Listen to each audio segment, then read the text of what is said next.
Thanks for tuning into our seller interview series. Up today, we've got a buyer-seller marketplace for sale in the online marketing niche, specifically around buying and selling solo ads. It's making just under $2,000 per month in net profit. The listing number on this one is 40201. Now, we do these interviews to give potential buyers more information about both the seller and the sites they're looking to purchase. We hope these insights are helpful for you in making a buying decision. We've got the seller Tim with us today to go through the site and cover everything from niche selection to traffic and monetization. Thanks for coming on, Tim. Appreciate it. No worries at all. Thanks for having me. All right, man, let's do a quick summary just to make sure that we're on the same page. The site was built in September 2013. Monthly revenue is just under $2,500 a month.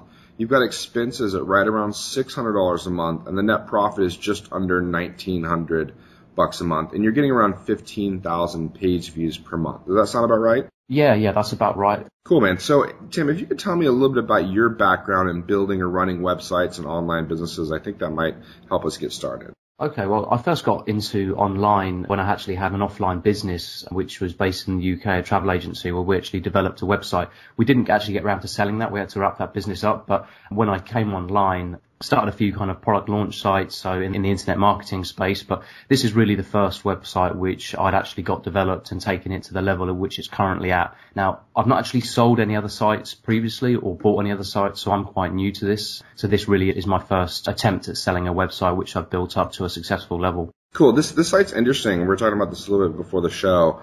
Basically, it's a marketplace for people to buy or sell solo ads. Can you explain what a solo ad is to people that may not be familiar with that? Yeah, sure. So basically, a solo ad is simply an email promotion. So the seller of a solo ad would have an email list which they've built up. So they've got a subscriber list, and after they email that list, they can generate traffic and they can generate clicks which they can send to an offer. So the buyer would basically come along and request a certain amount of clicks, a certain amount of traffic, much like you would if you wanted to go to, say, Google and buy, some clicks. You'd pay on a cost per click basis. Is very similar to that. So the actual transaction is done before the traffic is delivered. So if a buyer, say, wanted 500 clicks to their offer or their landing page so they can build their own email list, they would basically select a seller which has a package of 500 clicks. They would pay for those clicks on a cost per click basis, normally somewhere around 35 to 50 cents per click. Once the seller has been paid up front, then the seller would basically deliver the traffic from their email list, from email promotions to the buyer's page. And once that traffic has been delivered,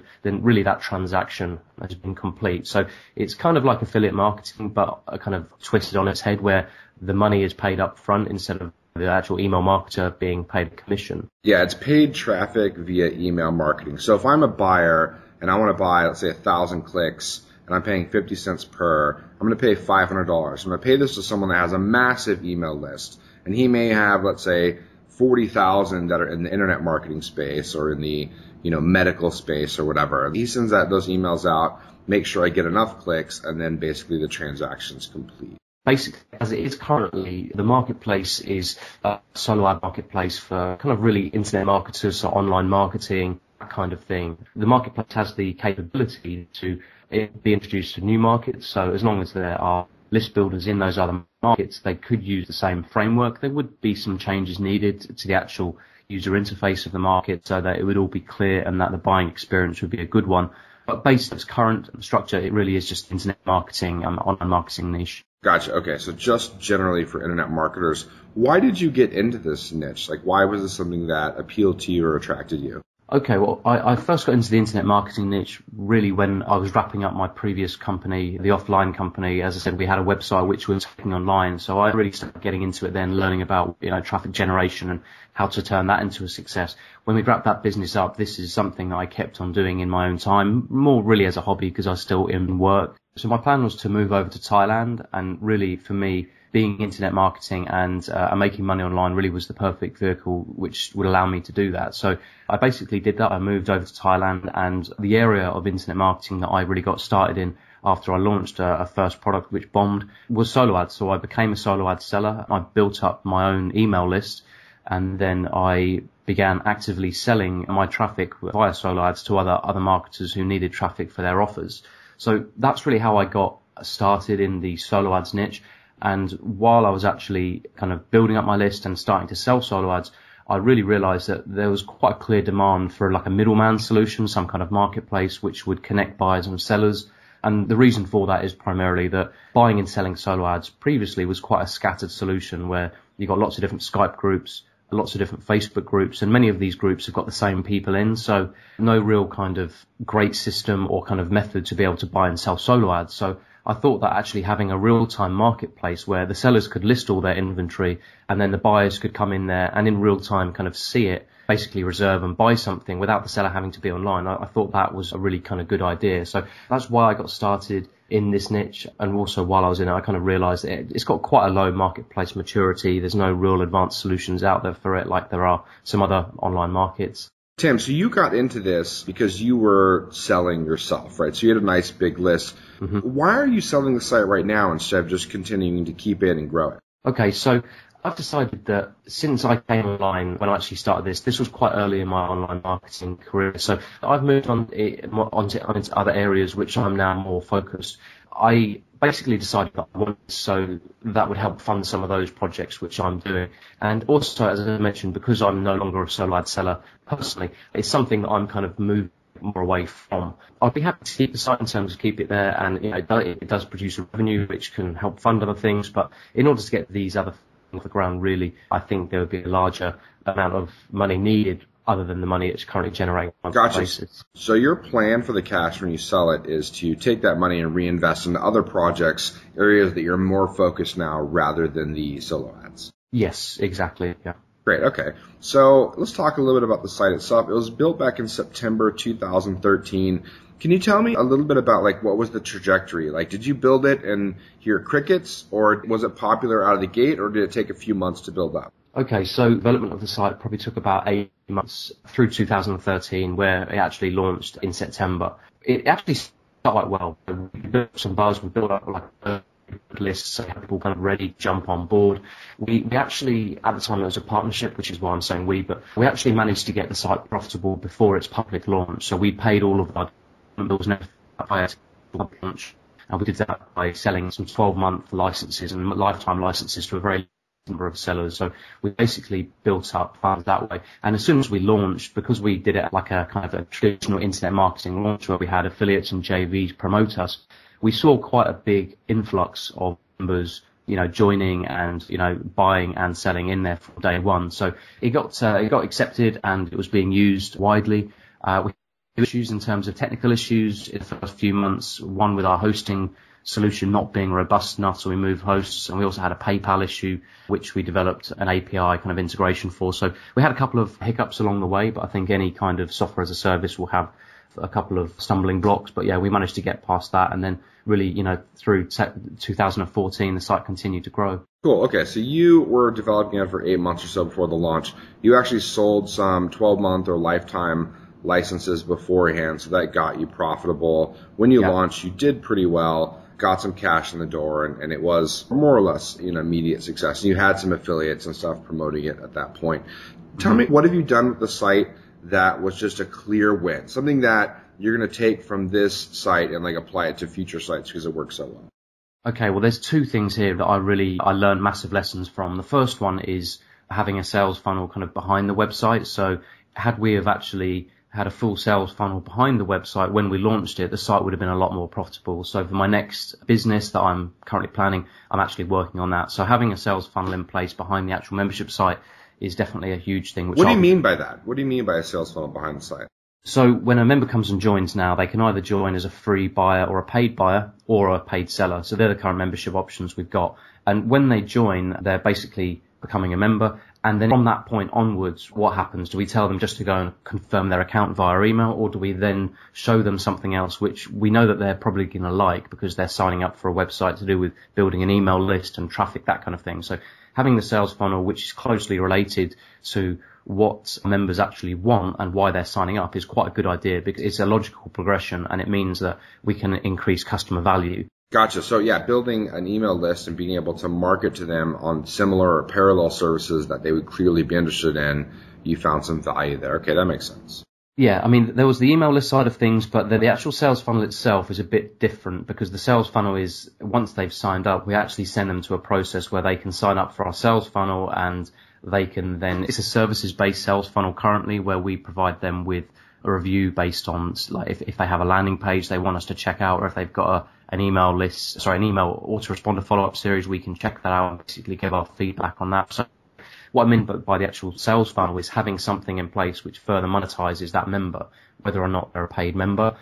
There is that element of actually email marketing and making additional affiliate commissions, which is something that I've increased quite a lot recently. So yeah, that's definitely one of the other areas of opportunity. Cool. Okay. And then what have you done with the site that just didn't work? Like, you thought it was going to be a win and you tried it out and you're like, nope, that's not going to work for us. Well, one thing which I would say definitely could have been done better. I mean, most things that we've actually kind of implemented and tried, they've actually kind of worked. And I think that's because we know what our members want. But one thing which we didn't do originally, which we definitely should have done, is had a paid buyer level. So we just had free buyer level, and we were populating the market with free buyers, but there were actually buyers that wanted to save more time and money, and we could offer that as an additional feature set for a small monthly membership. So as soon as that got introduced in early 2014, the site got a lot more profitable and started to grow faster. Can you give me an idea? Because basically this is a subscription business. Like, most of the money that comes in is via subscription. Can you give me an idea on how many,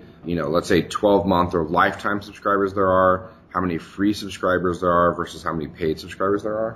Okay, so the 12-month subscribers that we got on board, they paid us a set amount. That is now expired because the 12 months is up. So they've now rejoined as paid members. So they're now paying various different membership fees. I think we only sold a handful of them.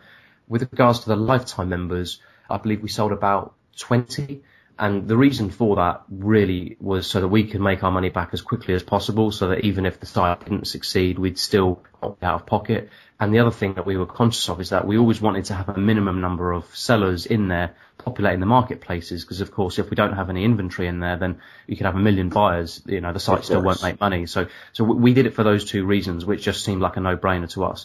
In terms of the actual breakdown of members, the vast majority of the members we've got currently are actual free buyers. We do have paid buyers in there as well. And then with regards to the sellers, we've got different memberships for the sellers, 3 different membership levels, and the majority of them are paying us $39 a month. We do have some of the original sellers who joined up that are paying $29 a month, because we did actually increase prices as well along the way, which increased profitability. How long does the average buyer and how long does the average seller stick on board for once they're paying a subscription fee? Do you have those numbers? Yeah, well, I find that the sellers will pretty much stay on board as long as they're making their membership back and they're actually making hands-free sales. So we do get some sellers coming in and leave after a month or after a couple of months, and that might be down to them not kind of even using the service or not using it kind of correctly, or just not being proactive on it. I don't have the exact numbers to retention over the different membership levels, but I would say that most sellers that come on and actually actively list their solo ads for sale will make sales, and then it's really all about building their reputation up, their reviews up, and once they get to a stage with a handful of different reviews and feedback, then it tends to be like a win for them every month, because they're making several $100s and $1,000 based on their quite small membership fee. So I'd say that most of them will stay on. With regards to buyers, well, there's 2 different levels. You've got the free buyer, they stay on indefinitely because there's no reason not to. And we've got paid buyers that have been on there since we launched the paid buyer subscription, which is just about a year ago now. And there are some that, will stay 2-3 months. There are some that just stay 1 and then leave after 1 month. But we do offer a trial, a $1 trial currently, to get them in so they can at least try it out. And we do find that probably the average is somewhere around 3-4 months with regards to that. Okay, Tim, tell me a little bit about the breakdown of the traffic. How are people getting into the site now? Where are they coming from? Is it organic? Is it referral? How are they coming in? Okay, so we got some organic traffic. We haven't SEO'd the site as such, so that's definitely an area which could be, definitely improved upon. We get quite a lot of affiliate and JV traffic. So within the internet marketing space, if someone is launching a product about how to build an email list or how to get started in affiliate marketing, often they refer to, buying solo ads as a way to generate traffic and build your own list. So we find as our products get launched and released, we find that we get natural traffic from them. And the beauty of that is that some of them actually sign up as an affiliate and get paid from us. Some don't even sign up. Some of them just mention our name. So we found that there's quite a lot of references to our website out there, which we're just receiving that natural traffic from. But I would say the biggest area is through JV and affiliate promotions. And I also believe that that's one of the areas which could be a real big opportunity if there was a big affiliate and JV drive. Gotcha. So tell me about your earnings a little bit. I mean, you have recurring for both buyers and sellers, but the majority of your current revenue comes from the sellers. Is that right? Yeah, that's right. The sellers basically have the membership fees which go from $39 to $59 to $79 a month. So that's where we make the bulk of our money. Even just getting in a 4 or 5 at the higher levels, drastically increases the actual margin on the site. So that's definitely where the money is. And there's always new sellers coming online. And typically we find that they go for the free manual methods, which I mentioned before, the Facebook and the Skype groups. So really kind of getting in touch with them and getting out to them would be a great option in terms of increasing the actual site's revenue. We talked about $600 a month in expenses. Can you give me an idea on what those expenses, what the costs are there for? Yeah, right. So we've got quite a stable hosting solution. We use Liquid Web for our host. So we wanted to make sure that the site, definitely had a robust solution. So about $200 a month is based on our hosting. That can be upgraded and downgraded dynamically very quickly as and when needed. Then also we've got affiliate payments. So when we're, obviously our affiliates and JVs are promoting the service, we pay them on a monthly basis, or actually we pay them when they make a sale. So a lot of them are on instant payments. Yeah, that's the PayPal instant split between the affiliates and you, right? Yeah, that's right. We currently use JVZoo for that. So JVZoo are really the payments, like the affiliate network, and using their systems and PayPal, that gets all divided. They take their small cut and then the rest gets divided by the affiliate and ourselves. We've currently got a member of support desk is manned every single day. There's obviously a cost attributed to that. So that includes the person that you have, and the business is including the person you have for support. So that's going to go with the sale, correct? Yeah, that's correct. That support will continue. And that support is quite dynamic. So if there's a surge in, say, tickets that come through to the desk, then obviously that will take a bit longer for the support assistant to do. So we found that the average is probably somewhere between $60 and $80 a month. For that support. It's a nice girl based in the Philippines who's currently supporting us. So that would certainly continue. I wouldn't see any real need for the actual tickets to go up, because it's been very solid. If there's a technical issue, then yeah, you might see a surge in tickets, but other than that, it's quite low. Well, tickets going up is a good thing, because that generally means you're doing more business too, right? So, yeah. Tell me a little bit about the content on the site. How much content is on the site right now? Okay, so the site itself, the actual marketplace, it's a membership site where people have to log in. So once they've logged in, there's a content area there. There's like a wall where you can post news and announcements, that kind of thing. Then we've actually got separate to that, I think it's on a subdomain, is the actual blog. And the blog we update once a week. To get it off the ground, we updated it 2 or 3 times a week just to kind of populate it with content. So there's that side of it. And that's really all that there is in terms of content of the site. The actual funnel in the background doesn't have content as such. Like I said, that's more of a service-based solution. Gotcha. You have emails associated with the free buyers that sign up to you. Do you have those emails that go out once a week, once a month? How does that work? Yeah, so with regards to the email promotions, we'll basically promote to our buyers and the sellers, so, all of our members, as and when we feel there's a service or a product or a solution that's come to market which we think could benefit them. And then, we'll send them a few emails, maybe 2, 3 emails, depending on how hard we want to hit that promotion. That's really dynamic. As I said, it really depends on new services coming out to market. And also, if there aren't any services, then we could just give them an update of what are the blog posts, we've put up, that kind of thing. So that isn't a great deal of content on its own. We do have an autoresponder series in place. So when a new member does sign up, they do automatically receive a series of emails from us, kind of giving them some content, giving them the option to upgrade their membership, that kind of thing. But as I said, that's kind of all entirely automated currently. What software are you using for that email autoresponder? And then how many subscribers does it have currently? Okay, so we're using GetResponse for the autoresponder. Currently there's about 3,000, I think 5 or 3,600 members. Of that, there's a JV list, so an affiliate list of people that have signed up to promote the site of just under 400. So all of that would be included in the sale. Cool. Okay. So I'm interested in this, man. I like the business. I think there's a ton of opportunity here. I think this could be a 5-figure a month business in the right hands. Someone could take this on. Tell me what you think the opportunities for growth are with this website. Okay. Yeah. So the areas which I've kind of outlined, and I think there's definite growth in all these areas. The first one would be going on an affiliate drive. So basically, if I was to do this, if the site didn't sell for whatever reason, I would basically employ a JV manager or an affiliate manager, and I would cut them in a percentage somewhere between 20%, maybe 25, 30% based on performance. and basically give them a percentage of any additional sales the site makes because of them recruiting more JVs. So being that that's one of our biggest traffic areas for actually new members, that would be the first thing that I would do. And that for me would be, what I would call a no-brainer, because essentially you'd be making 70 to 80% on all those sales, which ordinarily wouldn't have been made. So that would be the first thing that I would do personally. I would also want to get the site SEO'd. So I would want to get it ranked for the terms such as like buy solo ads, high quality solo ads, discounted solo ads, all the kind of buyer keyword terms for solo ads. I would want to get it up there on page 1. That's not something I've got experience with. My previous partner did, but that was on the board, but that wasn't done because our partnership kind of broke down. Another area which I would definitely look at would be other forms of paid traffic. So Facebook and other PPC, maybe Bing or other networks. Again, that's not really an area that I've got a lot of experience in myself. So I think someone that did have that experience would have an advantage in that area.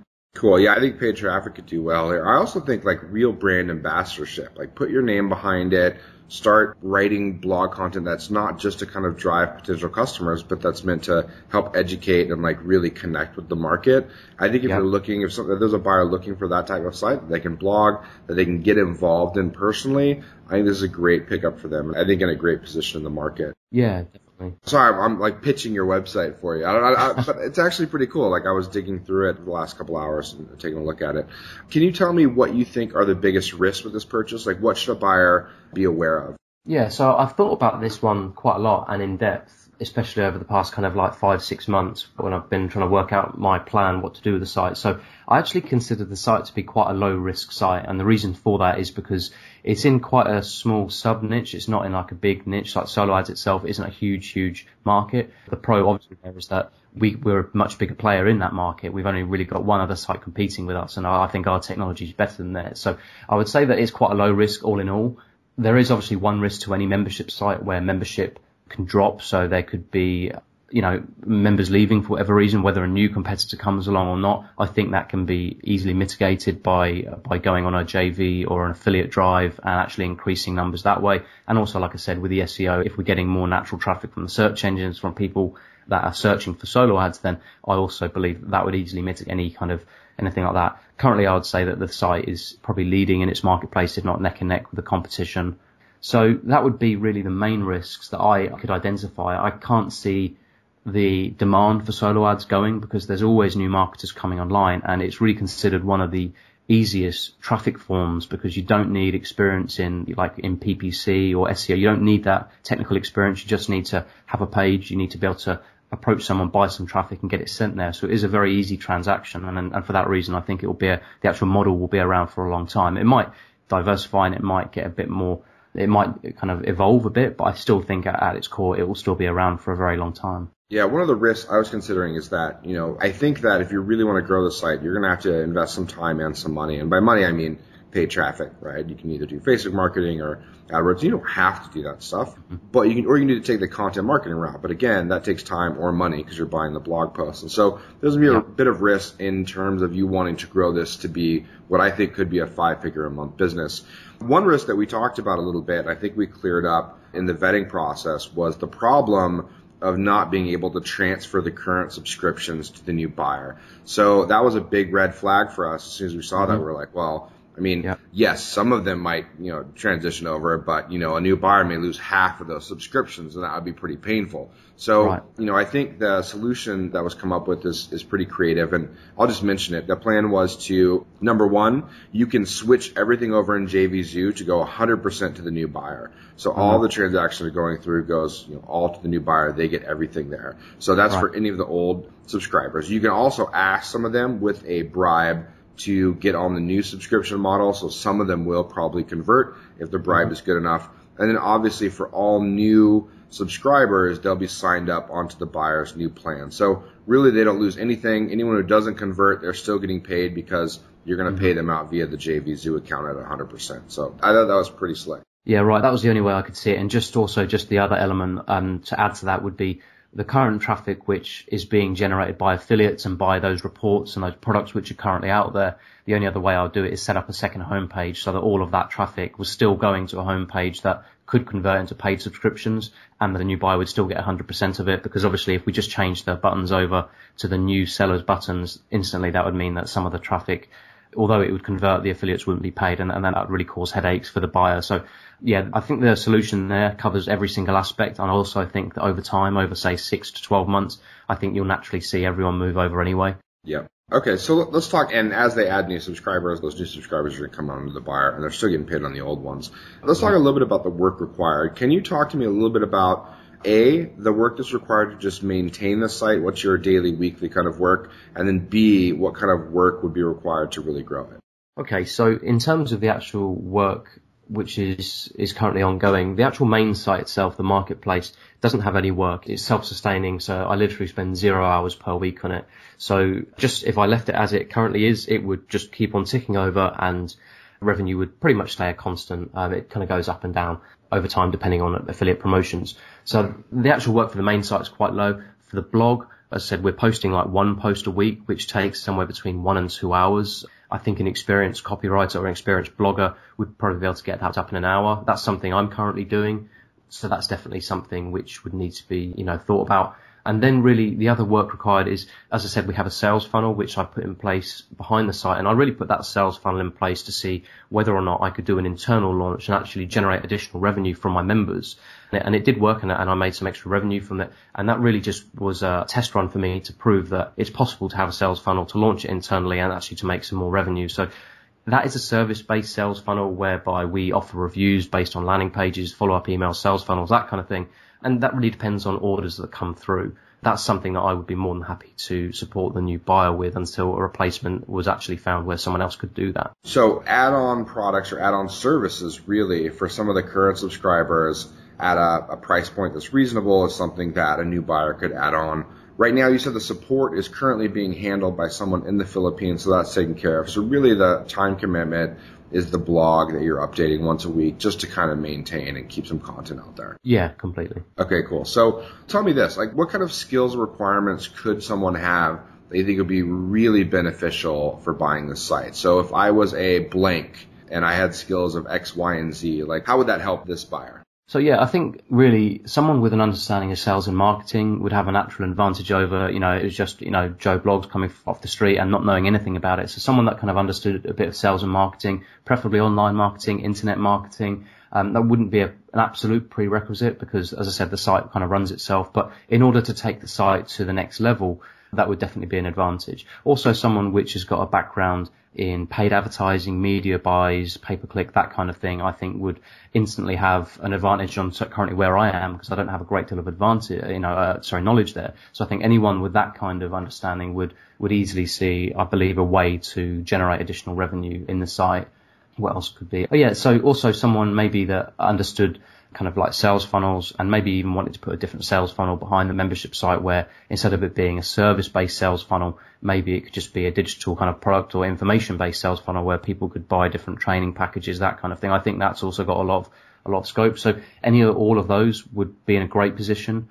I think anyone with affiliates, right? So if they've worked with affiliates before and have affiliates that are selling other products of theirs, or they've been an affiliate manager before, there's a huge opportunity for them to step in and buy this. I also think anyone in the internet marketing space that has parallel or related products or services or SaaS products, I think could really step in here and do some good because they could then, market their current products to this list. They could, market that product to their current list. So, for example, Spencer over at Longtail Pro could buy this up and automatically have new subscribers he could market Longtail Pro to, that he could sell, this to his Longtail Pro subscribers. Something like that would be a good strategic purchase as well. Yeah, I think someone that's placed in other markets, that could certainly be an easy win, definitely. Cool. All right, so let's talk about some additional information. Would you be willing to sign a non-compete? One of the things buyers want to know is they want to make sure that you're not going to set up a very similar service to this right afterwards and start competing with them out the gate. Would you be willing to not compete on the solo ad space?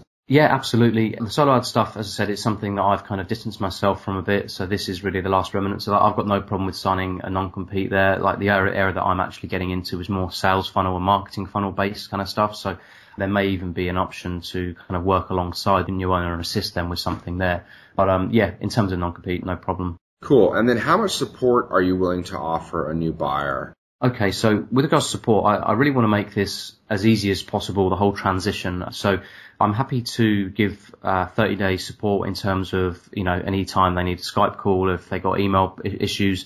I'm also willing to maintain and support the other side, the content areas. So, for instance, the blog and the service-based sales funnel as and when stuff comes through for a reasonable fee in that time. So, and also on the basis that we would both basically be looking to get someone else in place that could actually take over those particular areas. So that would be for 3 months, that last bit. First bit was obviously 30 days. But, even after the 30 days, if the new buyer has got an issue or if they've got something they need to run by me, I'm not going to say, look, your 30 days is up. I would actually consider myself to be available as and when, so if someone did have a question and it was after the 30 days, I wouldn't ignore their email or I wouldn't, not answer their Skype call. So as I said, I want to make sure that the buyer gets complete value from it and then takes it somewhere. I would also like to see the site go further because I believe it certainly can do that. I don't believe I can actually do that based on where I currently am financially. So I actually want to see the site continue to be successful. So yeah, certainly lending a hand in the future I'd be open to. Cool, Tim. Are you open to a split or an earnout? Now, obviously, 100% cash up front would be a great offer, and then you'd probably take it. But are you willing to, if someone said, look, I want to do 70% up front, I'm willing to pay the other 30% after 30 days of training, or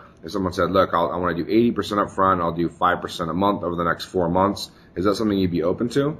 I would definitely prefer it up front because I've already got the money earmarked for my project and a couple of other things, but I would definitely be open to suggestions. So if the buyer had an idea and they brought it to me and if I could still get a certain amount up front and that would cover what I need it for, then yeah, I'd certainly be open to it. I wouldn't be able to guarantee it at this stage, but I'd really play that kind of thing by ear as and when they came through. Cool, Tim. One of the things I talked to you about before the show, and I think there's an opportunity for that with this specifically, is where you retain some equity and stay on as an advisor. Right. And so there's 2 reasons for that. Number one, it gives you the benefit. I think someone could buy the site and within 12 months double or triple or even more with the revenue and earnings. So you would get the upside, right? So you as the, seller, let's say you retain 10 to 20% equity, you're getting that upside in the value. And the other thing is from a buyer's perspective, from someone who hasn't run this, it gives them an opportunity to keep you on board and to give advice, say once a month or whatever, and keeps you kind of interested. You still have skin in the game. So I think that's an interesting opportunity for a potential buyer if they're interested in that. Yeah, definitely. I completely agree. Like I said, I actually want to see the site go further. I believe it certainly can. There's definite areas for growth. I would definitely consider that because I believe I'd, be able to add a lot of value to it. I know the market very well. So yeah, again, if a buyer felt that was something that they would be interested in, I'm more than happy to talk about that. Cool, Tim. Well, thank you so much. Let's do a quick wrap up. The niche is the buying, selling solo ad space, mostly for internet marketing. It was built in September 2013. You spent 8 months up until that point developing it. The monetization is through the marketplace exchange. You actually have subscribers on there on both the buyer and the seller side. Most of the money comes from the sellers. The net profit right now is $1,859.43 per month, and it gets about 15,000 page views per month, most of that traffic coming from affiliates. You haven't done much in terms of content marketing, and you've built no backlinks to the site in terms of PBN or anything like that, correct? That's right, yeah. Great, man. Okay. Tim, all right, you got 30 seconds, man. Give us your best pitch on why someone should buy this site. Okay, well, I really think the site's a good opportunity for a buyer who's interested in acquiring a site which is already firmly established and really at its core runs itself. I believe it's quite a low risk site and it has a membership base of over 3,800 members and collectively they've spent just under $400,000 so far in our marketplace since its launch. So it's also a leading service in our market and also has great potential for increasing revenue and membership and also opening up new revenue streams to our members. So for all those reasons, yeah, I think it would be a good buy for a buyer. Awesome, Tim. Thank you. Now, for anyone listening to this, if you're interested in getting more information, there should be a link in the notes. You can click on that and you'll go over to the listing page. If you're actually on Empire Flippers and on the listing page for this and you want detailed information, including earnings, traffic, all of the details, including the URL, look at the top right-hand side. You can pay the deposit, and we will send you all that information so you can make an informed decision and do your due diligence. Thanks so much, and Tim, appreciate having you on, man.